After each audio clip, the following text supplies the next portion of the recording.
Foreign companies, what are the rules around foreign companies? Not something that we expect to see for marks really. But please guys, foreign companies, remember, if you're a foreign company, you're a non-resident. So the normal non-resident rules applies to you. So this means you only get taxed on income from a South African source.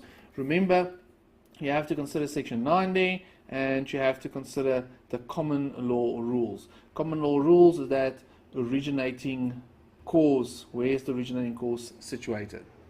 The tax rate for foreign companies is also 28%, so on the South African income. There's no dividends tax payable by them, but if they are dual listed, so this is a company which is listed in Germany, for example, and also in South Africa, and they pay, there are rules there when they will be considered to pay a dividend. Okay, that will stay on dividends tax.